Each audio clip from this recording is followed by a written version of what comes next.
नौटंकीबाज ननद। तो आइए देखते हैं ननद की नौटंकी। सावित्री देवी के 2 बेटे और 1 बेटी थी।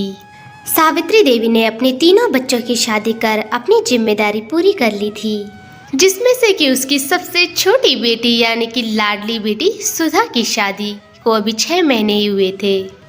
काव्या बहू, ओ काव्या बहू, सुनती हो? अपनी सास की आवाज सुनकर बहू काव्या जल्दी से अपनी सास के पास पहुंच गई। जी सासू माँ, आप कुछ कह रही थी? हाँ काव्या बहू, अरे आज जवाई सा का फोन आया था। वो कह रहे थे कि सुधा और वो आज यहाँ आ रही हैं। मुझे तो बहुत खुशी हो रही है कि जमाई सा और सुधा साथ में आ रहे हैं। इसलिए काव्या बहू, अरे घर की सफाइयाँ करो और खूब खाने पीने की तैयारियाँ करो। कुछ चीज की कमी नहीं होनी चाहिए मेरी बेटी और जमाई के लिए।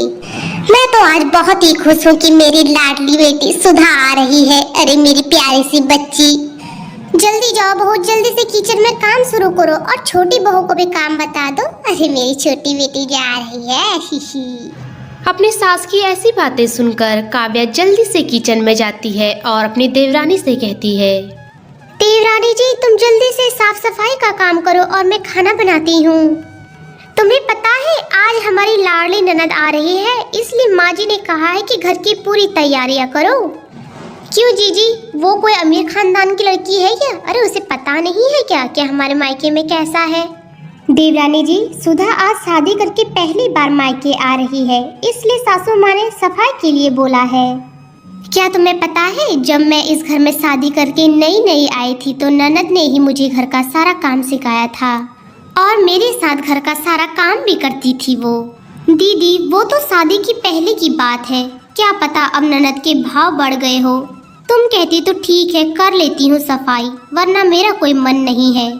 यूँ तो सावित्री देवी की दोनों बहुएं बहुत ही अच्छी थी। दोनों साथ में मिलजुल कर अपना घर का काम किया करते थे, परंतु दोनों का स्वभाव अलग अलग था। बड़ी बहू का स्वभाव थोड़ा शांत था, तो वहीं छोटी बहू का स्वभाव थोड़ा चटपटा सा था। और आखिरकार सुधा शादी करके पहली बार अपने मायके पहुंच ही गई। अरे मेरी लाडली बेटी सुधा, तुम आ गई। अरे मेरी प्यारी बच्ची, अरे मुझे तुम्हारी कितनी याद आ रही थी। अरे सुधा, पर तुम टैक्सी में क्यों आ रही हो और जमाई सा कहाँ है? मम्मी, मैं भी बिल्कुल ठीक हूँ। मम्मी, मेरे पास छुट्टी नहीं है, इसलिए तुम टैक्सी वाले को पैसे दे दो। ठीक है बेटा, तुम अंदर चलकर आराम करो, मैं पैसे दे के आती हूँ। आज सुधा अपने मायके आकर बहुत ही खुश थी। उन्होंने साथ में चाय के साथ पकोड़े भी खाए। सुधा, जमाई सा क्यों नहीं आए तुमको छोड़ने के लिए? और तुम टैक्सी में क्यों आ रही हो, अपनी कार में क्यों नहीं आई? वो मम्मी जी, क्या है ना, दीपक अपने काम में इतना बिजी रहता है कि उससे टाइम ही नहीं मिलता है। अरे वो आज ही विदेश के लिए गया है, इसलिए उन्होंने मुझसे कहा कि अभी तुम ही चली जाओ और मैं कभी बाद में आ जाऊंगा। और मम्मी, मेरे ससुराल में गाड़ियों की कमी नहीं है। अरे 3 गाड़ियां तो ऐसे ही गैराज में पड़ी हुई है। अरे पर मुझे तो टैक्सी में ही आना था। अच्छा सुधा बेटा, ठीक है, मैं समझ गई हूँ। चलो सुधा बेटा, जल्दी से चाय पकोड़े खाओ। अरे तुम्हारी भाभीयों ने तेरे लिए इतनी टेस्टी चाय पकोड़े बनाई है। अरे भाभी, चाय तो ठीक है, पर ये पकोड़े में ऑयल बहुत ज़्यादा हो गया है। मैं इतनी ज़्यादा ऑयल नहीं खाती। भाभी, तुम्हें पता है मैं तो सुबह चाय भी नहीं पीती, मैं तो सुबह ग्रीन टी पीती हूँ। इससे पता है चेहरे पर निखार आता है, और ऑयली चीज़ तो मैं बहुत ही कम खाती हूँ। मेरे ससुराल में मेरे लिए तो किसी चीज़ की भी कमी नहीं है, मैं तो बहुत ही ऐशो आराम से रहती हूँ। अरे वाह बेटा सुधा, मैं बहुत ही खुश हूँ कि तुम अपने ससुराल में बहुत ही खुश हो। और सुधा भी अपने ससुराल की तारीफ करते करते थक गई थी, इसलिए वह अपने कमरे में आराम करने के लिए चली गई। अरे मेरी लाडली बेटी, अरे तुम बहुत ही थक गई होगी, आखिर इतनी दूर से सफर करके आ रही हो, तब तक तुम आराम कर लो। अरे यार मम्मी, क्या है ये? तुम्हें पता तो है ना कि मुझे इतनी ज़्यादा गर्मी होती है, मुझे गर्मी से एलर्जी है। तुम्हें पता है मेरे ससुराल में तो मेरे कमरे में 2 एसी लगी हैं और बाथरूम में भी 1 एसी लगी है। मुझे तो इतनी ठंड में रहने की आदत है, और यहाँ तो 1 एसी भी नहीं है। अरे मेरी लाडली बेटी सुधा, तुम्हें तो पता ही है ना कि घर में 4-4 बच्चे स्कूल पढ़ने वाले हैं और चारों के चारों प्राइवेट स्कूलों में पढ़ते हैं, तो अभी से इतना नहीं हो पाएगा हमसे। चल बेटा, मैं एक काम करती हूँ, तेरे कमरे में 2-2 पंखे लगवा लेती हूँ, ठीक है ना? अब हाँ ठीक है, अभी के लिए तो पंखा ही लगवा दो, पर अगली बार जब आऊंगी ना तो एसी लेके आना कमरे में। अरे मुझे ऐसे रहने की आदत नहीं है ना, घुटन होती है मुझे।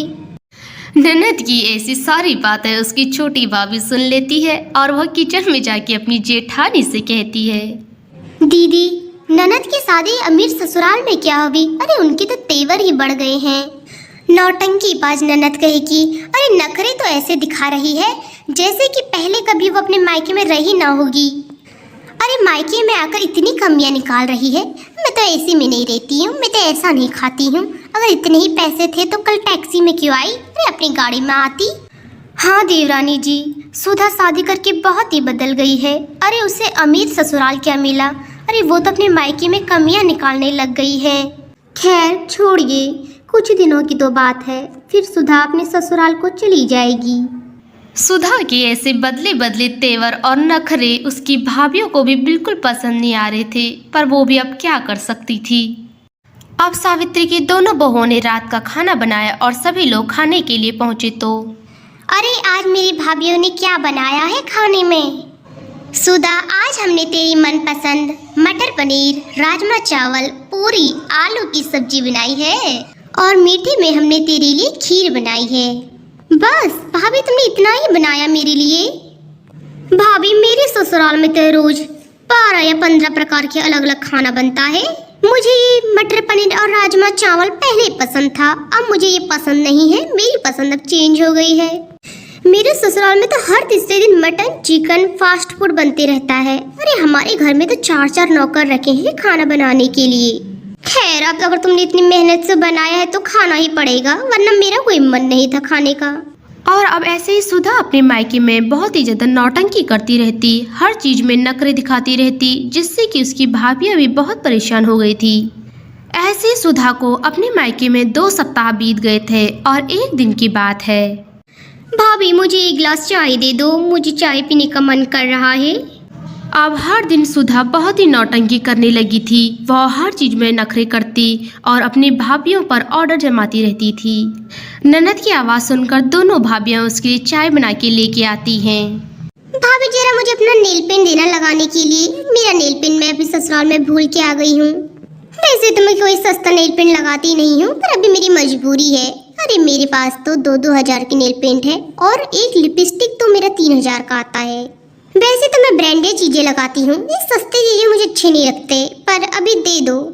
नौटंकी बाज ननद की नखरे और बड़ी बड़ी बातों को सुनकर उसकी छोटी भाभी और बहुत ही परेशान हो चुकी थी, जो कि गुस्से में उसे बोल देती है, अरे वाह ननद जी, तुम्हारे तो दिन पे दिन नखरे और नौटंकी बढ़ती जा रही है।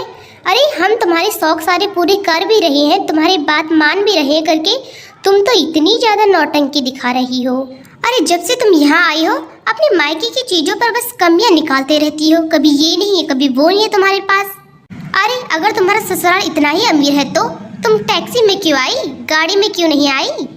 ननद की नौटंकियों से अब पूरा मायका ही परेशान हो गया था, इसलिए उसकी बड़ी भाभी और उसकी माँ ने भी कहा, हाँ सुधा, जब से तुम्हारी शादी हुई है तुम तो तब से नौटंकी और नखरे दिखा रही हो। माना तुम्हारा ससुराल बहुत ही अमीर है, तुम्हें किसी चीज की कोई कमी नहीं है, पर जिस घर में तुमने जन्म लिया है, अपना पूरा बचपन बिताया है, तुम उसी घर में आकर वहाँ की कमियाँ निकाल रही हो। मुझे तो तुम्हारी नौटंकी बिल्कुल भी पसंद नहीं है। अगर तुम्हें ऐसी नौटंकी करनी है तो तुम चले जाओ अपने ससुराल। हाँ सुधा, तुम्हारे तो दिन पर दिन नौटंकी बढ़ती जा रही है बेटा, ये अच्छी बात नहीं है। जीवन में कभी लड़की को कितना भी अच्छा ससुराल क्यों न मिल जाए, उसे कभी भी अपने मायके वालों की बुराई और कमियां नहीं निकालनी चाहिए।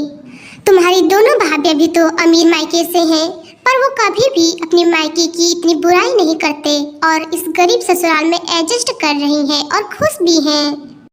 सभी की बातों को सुनकर अब सुधा को अपनी गलती का एहसास हो गया था। उसकी आंखों से अमीरी का घमंड भी अब दूर हो गया था। सुधा ने अपनी गलती को मानते हुए अपनी दोनों भाभी और माँ से माफ़ी मांगी। और आज के बाद सुधा जब कभी भी अपने मायके आती थी तो वह अपनी दोनों भाभीयों के साथ मिलजुल कर काम किया करती थी और सभी के साथ मिलजुल कर रहा करती थी।